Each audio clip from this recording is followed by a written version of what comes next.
Proverbs 4:23. Carefully guard your thoughts, because they are the source of true life. Our life is defined by how we think. The way to happiness. Paano nga ba nagkakaroon ng kasiyahan, kagalakan, saya sa buhay? Salamat Panginoon dahil kayo ang Diyos ng kaligayahan. And you want us happy. You want your people happy. Papagliwanagin niyo po ang aming isip para maunawa namin kumisan kung paano kami mismong nagiging sagabal sa sarili naming kaligayahan. Bigyan niyo kami, Panginoon, ng kaliwanagan at nawa ito'y maging gabay para lalong maging makulay, masaya ang buhay na pahiram mo sa amin. Father, be our preacher, our teacher, our healer. We ask you in the name of Jesus, your Son, our Lord, our Savior. The way to happiness. May nagsasabi, happiness is the primary duty of life. Tungkulin yan. Purpose to be happy. Decide to be happy. Ecclesiastes 1, 2, 3, and 8.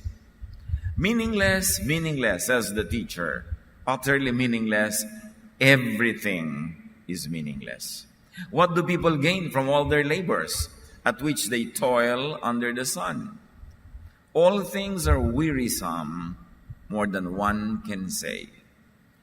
Sa katalinuhan ni Solomon, sa yaman ng kanyang isip, ng kanyang edukasyon, ng kanyang mga karanasan, napag-isip-isip yung napakaraming walang katuturan sa buhay.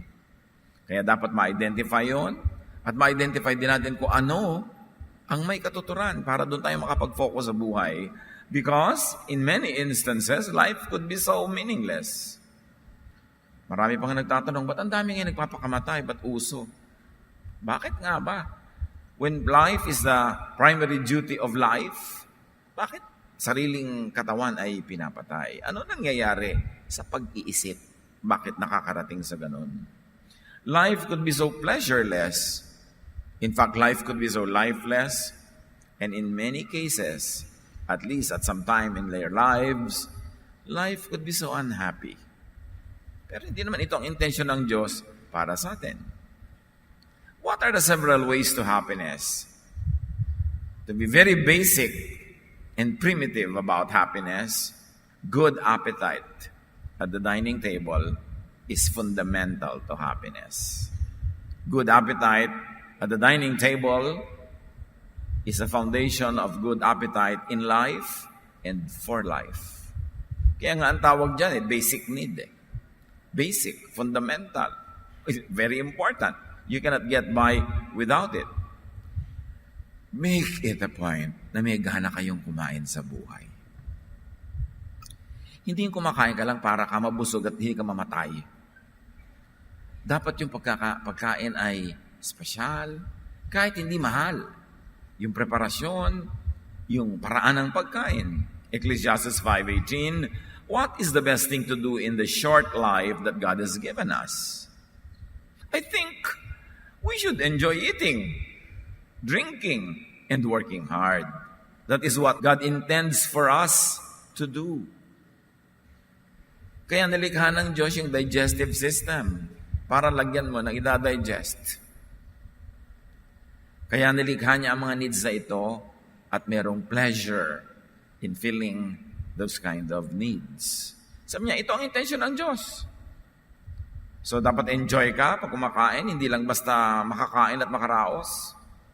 Enjoy ka sa pag-inom at enjoy ka rin sa pagtatrabaho. Kasi yung pagtatrabaho mo will put food on the table and will allow you to enjoy your meals. Appetite at the dining table is building block in appetite for and in life itself. Kaya pag yung tao, lalo pag may sakit, wala nang ganang kumain, ayaw nang kumain, kinakabahan na yung mga nagmamahal sa kanya sa buhay. Ayaw nang kumain ng nanay. Read my lips kung anong ibig sabihin nun. Ayaw nang mabuhay. Wala nang ganang mabuhay. At pag nawala na ng ganang mabuhay, kadalasan, nawawala na rin sa kanya ng gana yung buhay. Tapos naghihiwalay na sila. And for this great appetite, his very great appetite, Jesus was called a glutton and a drunkard. Si Jesus mismo, tinawag nilang masiba, matakaw, lamonista. Kasi may gana siyang kumain, may gana siyang uminom. In fact, napakaraming okasyon na si Jesus ay nasa mga handaan, nasa mga kainan, at ang kauna-unahang himala na ginawa ng Jesus, to turn water into wine to extend the happiness of a wedding party. You can see, not something more profound as people would expect, like magpalakad ng pilay, like magpaalis ng masasamang espiritu. No. Gumawa ng alak mula sa ordinaryong tubig. And that is a statement about the intention of God through Jesus, that the people who will follow Jesus, that in and through Jesus-ness, people will have a more enjoyable social life. Luke 7:34, but because the Son of Man goes around eating and drinking, you say, Jesus eats and drinks too much.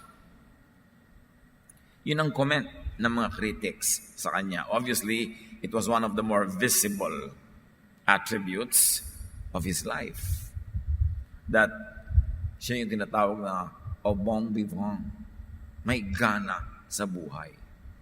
Sabi nga nitong si Confucius, the Chinese philosopher, coarse rice for food, water to drink. Happiness may be enjoyed even in this.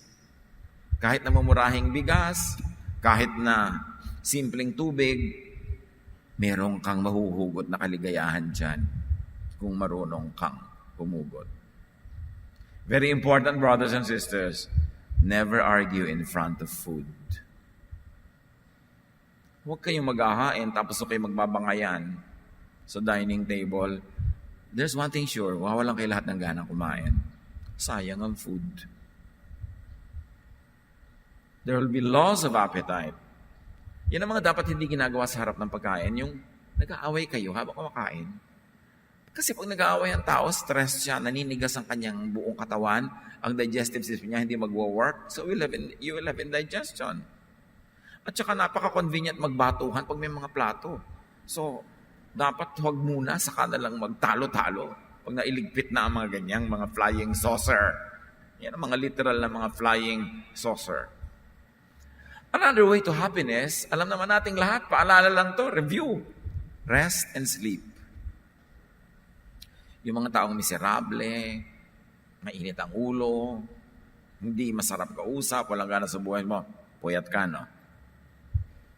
Puyat ng puyat. Bakit nilikha ng Diyos ang gabi at pinadilim ang gabi para matulog ang tao? Kaya may mga lifestyle na talagang naka-set para kontrahin yon, nagbabayad ang katawan.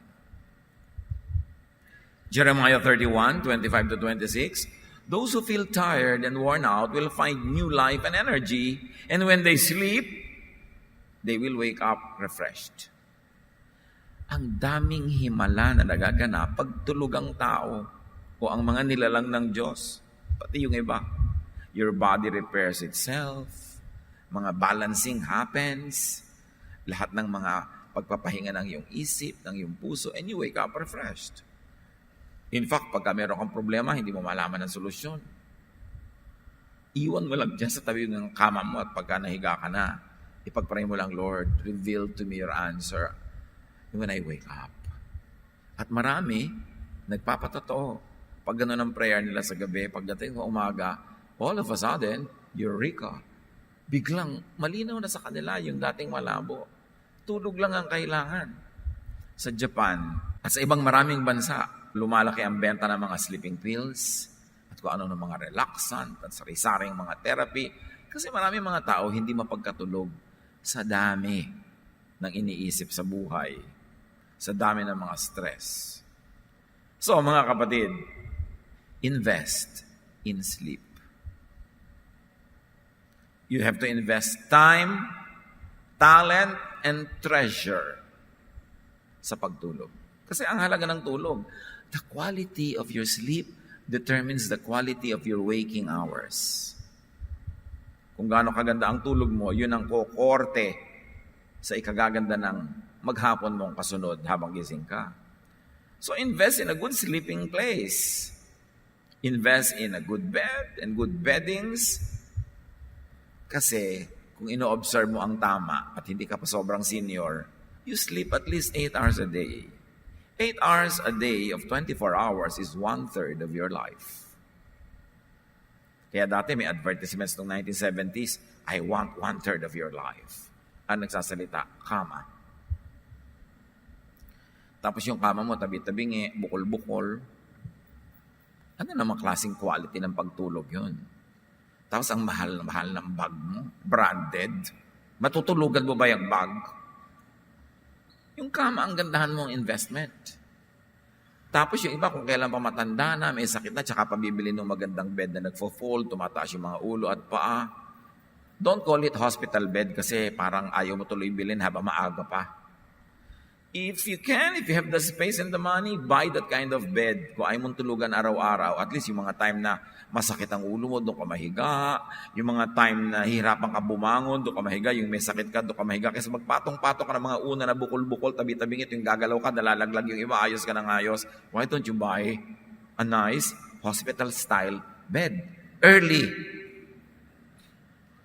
Kasi yung iba, kung kailan magkakasakit, 2 taon silang may sakit, at saka sila biglang magtutudayis again. 2 years lang nila nagamit yung bed. Kung ang aga mong binili, di kahit hindi ka pa matanda, hindi ka may sakit, ginagamit mo na, nakinabang ka. Alam niyo yung mga ganyang bed, ang daling bumangon. Kasi kung automatic, tataas na yung ulo mo, napipili-pili mo. Kung meron kang acid reflux, umaakyat yung mga acid ng stomach mo sa lalamunan mo, kaya pagising mo, ang sakit-sakit ng throat mo, doon ka mahiga sa ganung bed, nakataas ng konting ulo mo, invest in it. Hindi nag-i-invest kayo sa mga cellphone na may mga bread toaster sa loob. Bumili ka lang kayo ng bread toaster, mas mura pa yun. Yung sari-sari ang ginagastusan natin, hindi naman talaga mahalaga. No?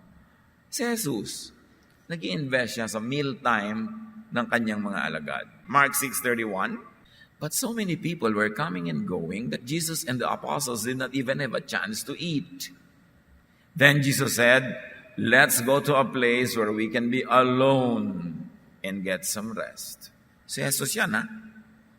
Hindi niya sinabing, let's die, let's kill ourselves serving the people. No!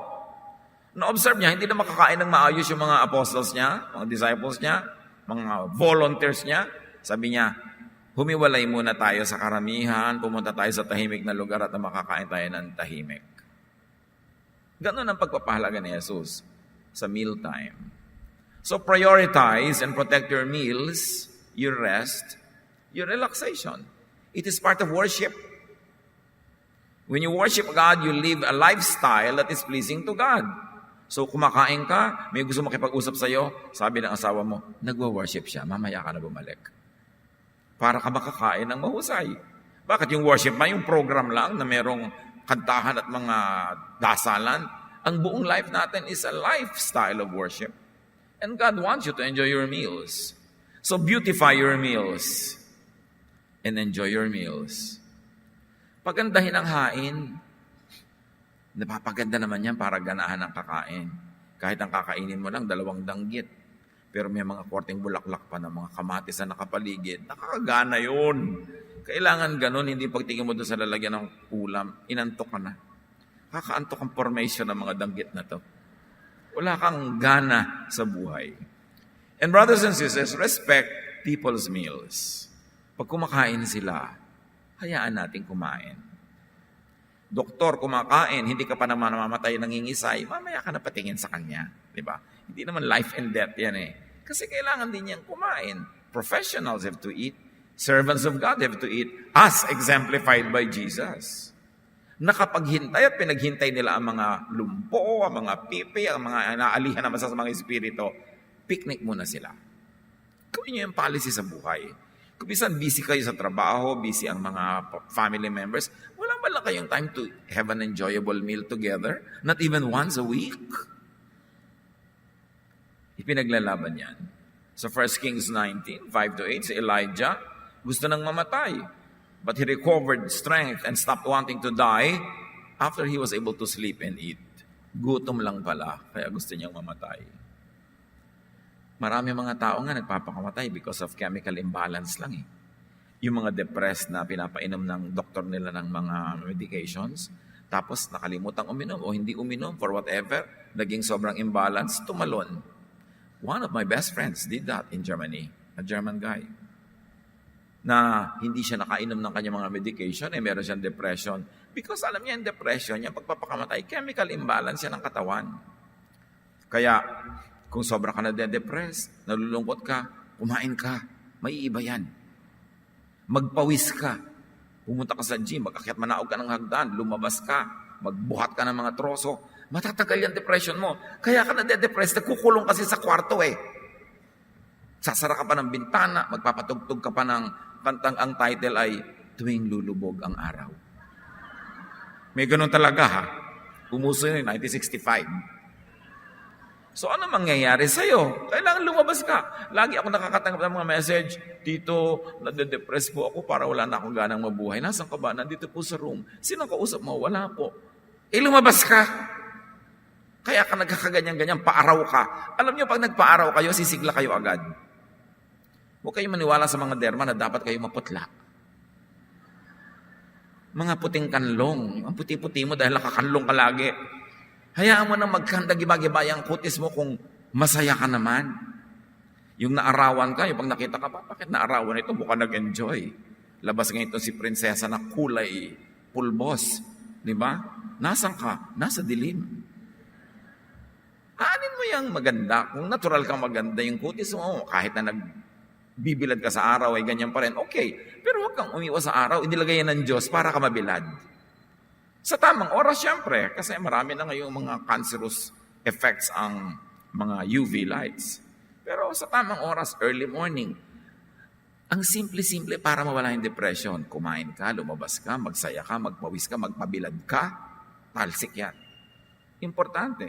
Dadagdagan mo pa ng prayer. But I don't always prescribe a lot of prayer sa ganyang issue. Kasi marami sa nagpe-pray, mga malulungkot. Tapos sila papaligid sa'yo. Lagi pa silang iyak ng iyak. Magfa-fast tayo ngayon. Magfa-fast pa. Depressed na nga ako Diba? So, mas damihan mo yung activity. At isa pang mahalaga, tuwing pwede. A way to happiness is romance. Relationship. Huwag mag-in-denial dyan yung mga wala. Kung wala sa inyo, wala lang pero gusto ko. Pero huwag nyo sabihin, kasi blessed singleness ako. Huwag yung in-denial. Kung talagang zero kayo, sabihin, zero lang kasi Pero, ano naman na blessedness sa singleness? Yun lang iba talaga, walang choice. Diba? Bihirang-bihira yung talagang pagkapanganak, pinili niyang gusto kong maging solo sa buhay. So, be in the market. Circulate. Diba? Market your beauty. Para hindi ka lagi na lang blessed singleness, biglang may nag-text, ayoko na maging blessed single. Song of Solomon, one of the most rarely read books in the Bible, chapter 1, verses 12 to 13, talks about romance between a man and a woman. She speaks, My king, while you were on your couch, my love was a magic charm. You, my love, are an apple tree among the trees of the forest. Your shade brought me pleasure. Your fruit was sweet. You led me into your banquet room and showered me with love. Refresh and strengthen me with raisins and apples. I am hungry for love. Put your left hand under my head and embrace me with your right arm. Are you reading the Bible? Yes. Ecclesiastes 9:9. Life is short and you love your wife. So enjoy being with her. This is what you're supposed to do as you struggle through life on this earth. Kailangan nag-enjoy yung mag-asawa in all aspects, in all respects. Everything is honorable in the marriage bed. And partners are to enjoy life together. So be as together as much as possible. Yun ang ibig sabihin kaya kami partner. Deuteronomy 24:5.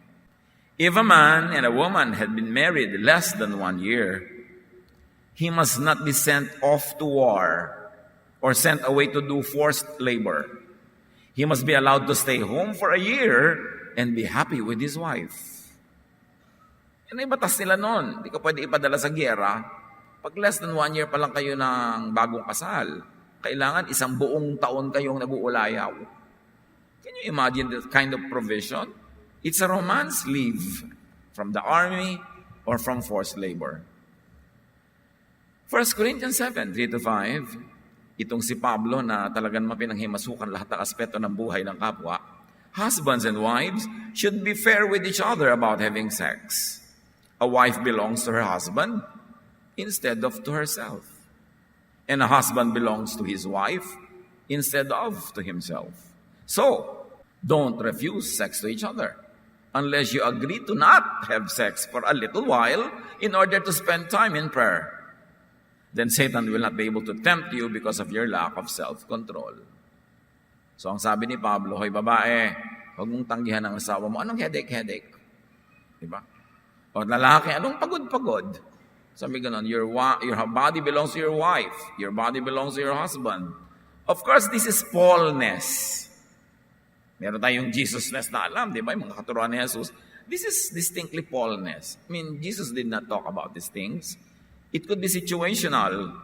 And because this is Paul speaking, there are teachings that he says that are very, very Jesus. There are things that are very personal to him. May mga sinasabi pa nga siyang, I, not the Lord, speaks. This teaching is from me, not from the Lord. So, Paulness. May mga ron siyang mga strong opinions on other styles of life, on other aspects of life. And this could be one of those. So, it need not be absolute and universal. Parang kumbaga, suggested serving ni Paul about the life of a husband and a wife together.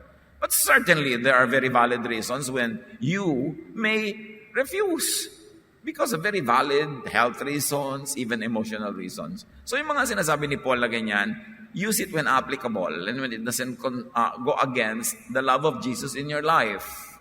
So maraming ganyan si Paul na mga sinasabi, situational. Kung bagay sa context, bagay do sa detail, apply it.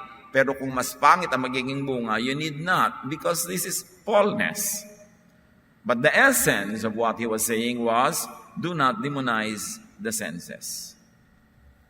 Reaction kasi yan sa New Testament. Ang prevalent philosophy nung panahon ng New Testament sa Israel ay yung Greek philosophy.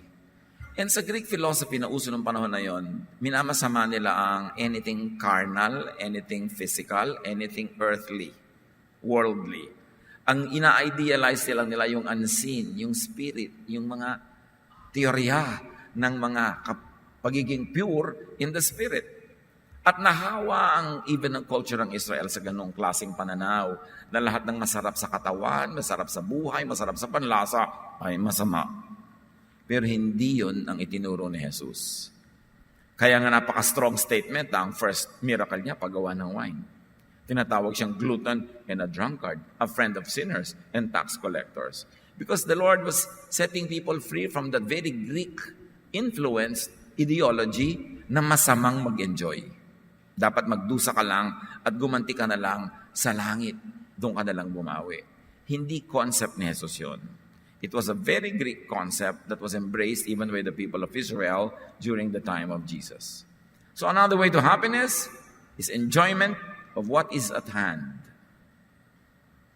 Kung anong meron, enjoyin mo.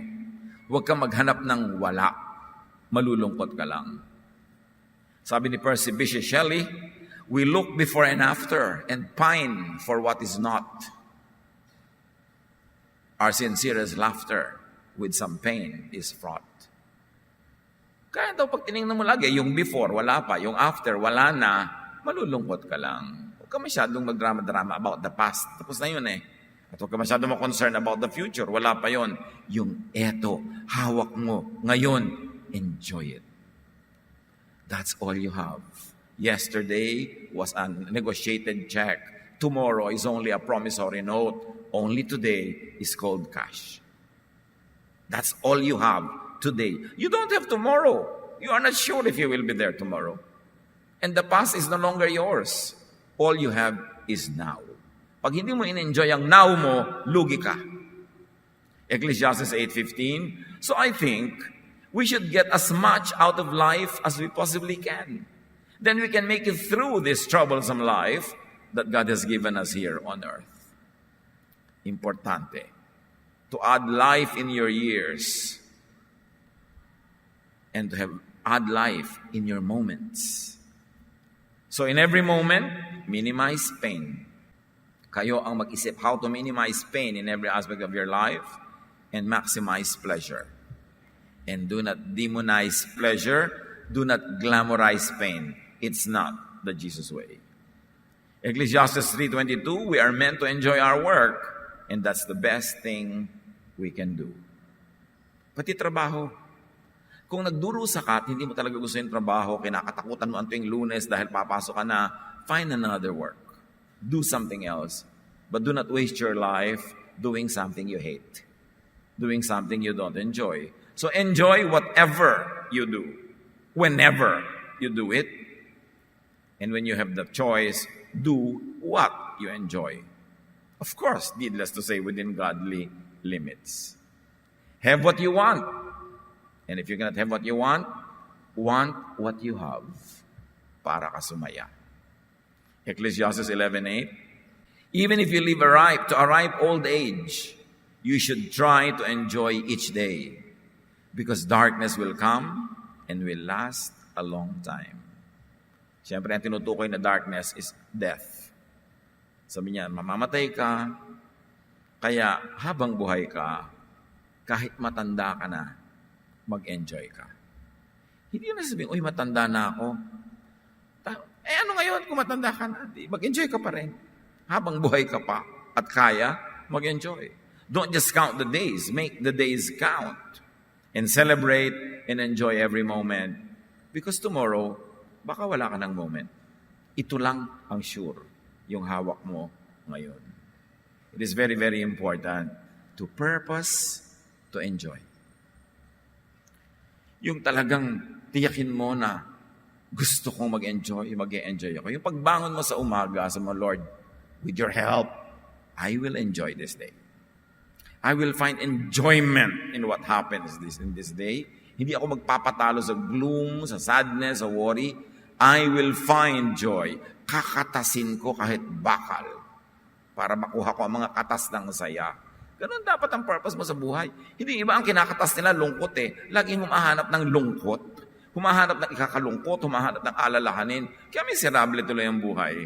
And very importantly, a way to happiness is to savor good company.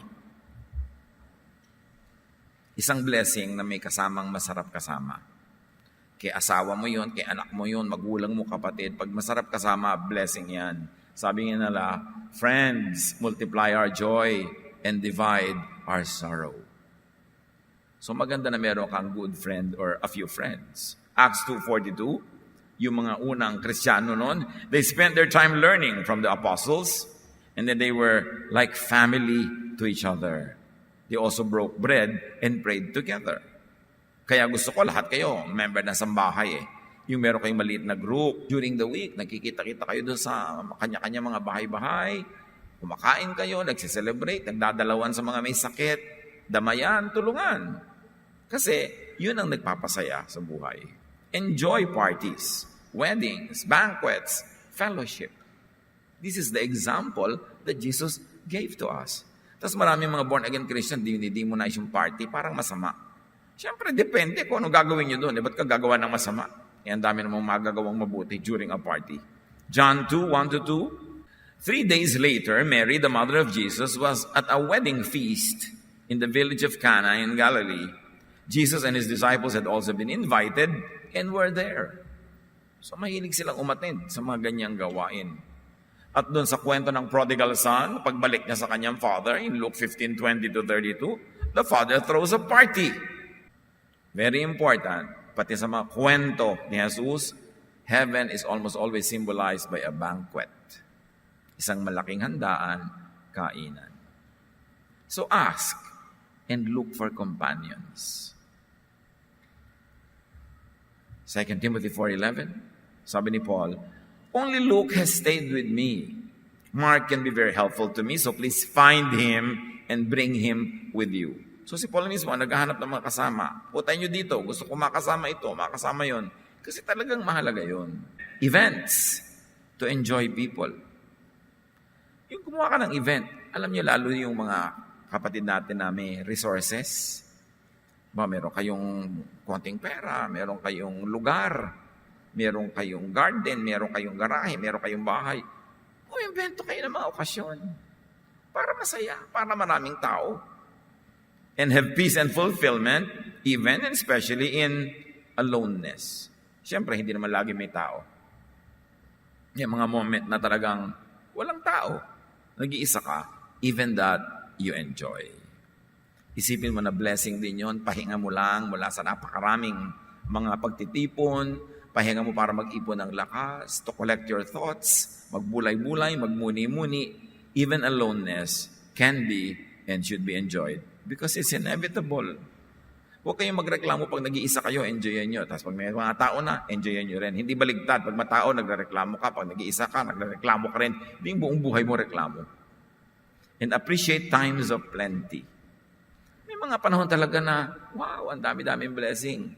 Hindi naman laging ganun eh. So sa mga ganun panahon, enjoy it.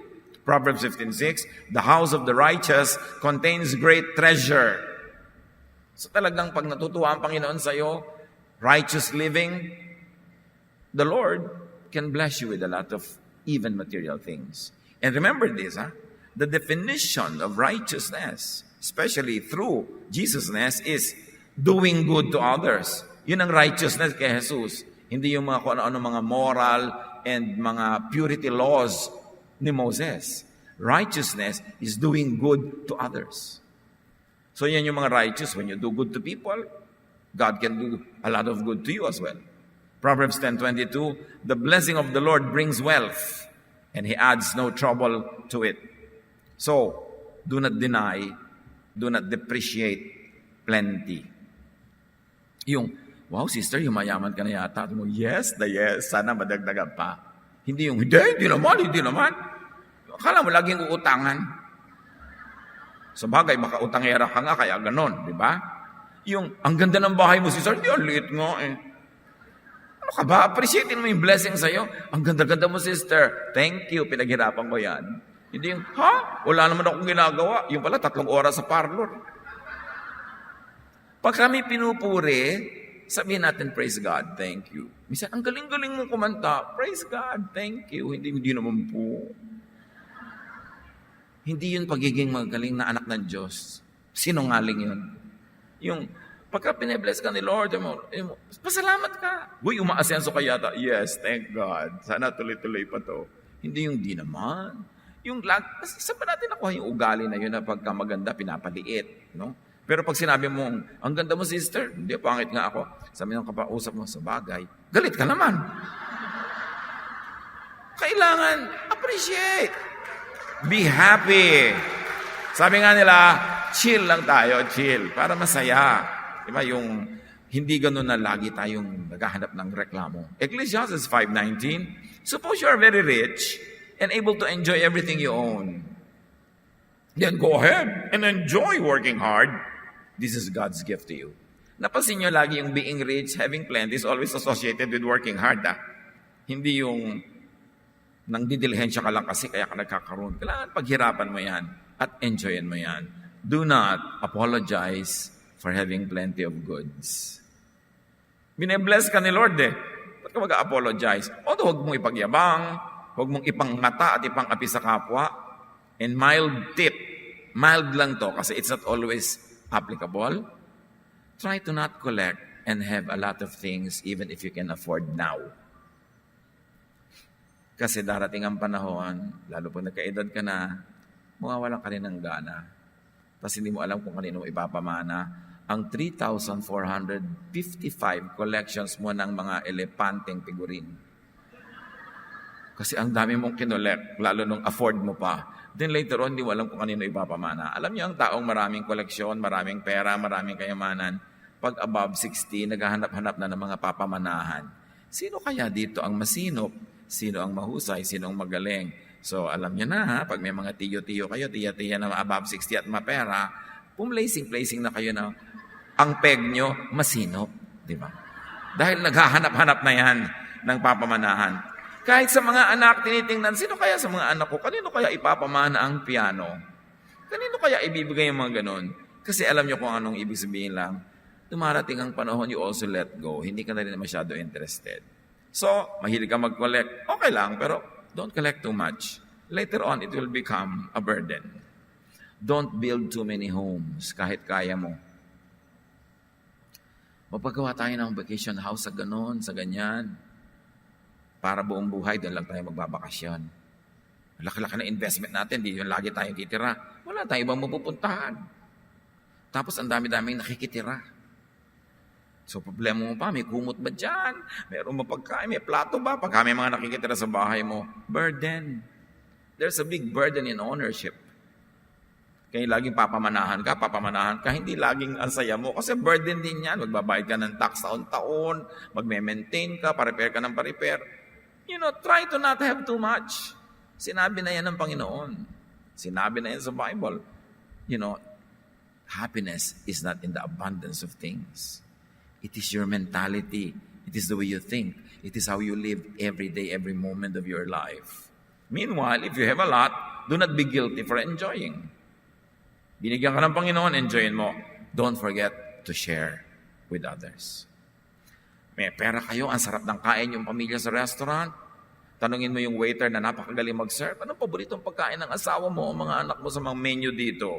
Sasabihin niya yon, umorder ka, ipabalot mo, ibigay mo sa kanya, o i-take home mo sa asawa mo. Share! Huwag kayong kain ng kain, nag-enjoy ka ng enjoy. Yung mga nagsaserve, wala man lang. Tapos hanggang kalit-liit ang senti mo, kinukuha mo pa doon sa sukali. At one thing, pagka ang waiter magaling mag-serve sa inyo, magtiklop kayo ng konting pera sa inyong kamay, iabot nyo sa kanya, for you. Kasi pag ibinigay mo sa waiter ang tip, diretso sa kamay niya, kanya yon. Pag iniwan mo yun doon sa mesa, para sa lahat yun. So mag-iwan ka ng para sa lahat, at kung very good ang service niya, merong para sa kanya. Always reward people for being good to you. Now, you want to be a little bit wiser. Malaki ang tip na ibibigay mo.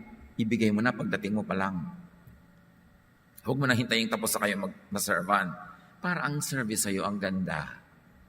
Hindi naman niya kasi alam na bibigyan mo ng 5,000, di ba?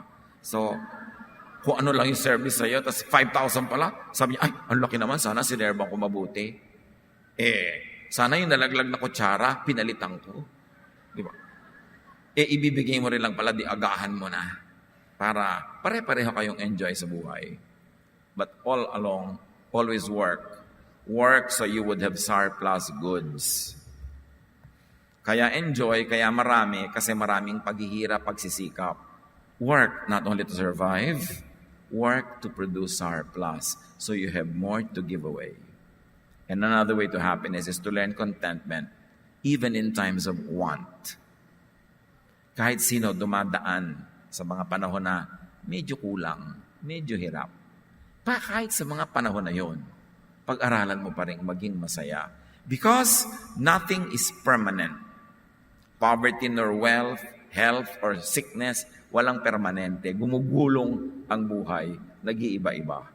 Proverbs 15:16, it is better to obey the Lord and have only a little than to be very rich and terribly confused. Not all the rich are confused, but it could be confusing, especially kung hindi mo kayang i-process dahil hindi ka sanay. So, kung ano ang meron, enjoy it. At kung sakali man na naliliitan ka sa iyong kita, sabi sa Luke 3:14, be satisfied with your pay. Because when you always work well, you work hard, God will change the situation of your life. Lighten present difficulties by prospects of future ease. Kung nahihirapan kayo ngayon, mag-project kayo ng panahon sa bukas, in the immediate future, na kayo makakaahon dyan, because that can really happen. Pag sobrang dilim ng gabi, you survive by looking forward to the beauty of the morning, not by focusing on the darkness of the night. Kailangan meron kang tinitingnan na malayo. At para masaya ka sa buhay, lagi kang magtapon sa malayo-layo ng magagandang bagay para excited kang makarating doon para mapulot siyang muli. Tapos tapon ka uli sa malayo para lagi kang may direksyon, may motivation to move on, to move forward. Halimbawa, umimbento ka ng event 3 weeks from now, 1 month from now. Halimbawa, magkikita-kita kayong tatlong magpipinsan. O, naka-schedule na yan 2 months from now. Kahit walang ka-event yung buhay mo ngayon, meron kang nilulook forward to na magkikita-kita kayong tatlong magpipinsan 2 months from now. Pagkatapos doon, mag-imbento ka uli ng something 3 months ahead.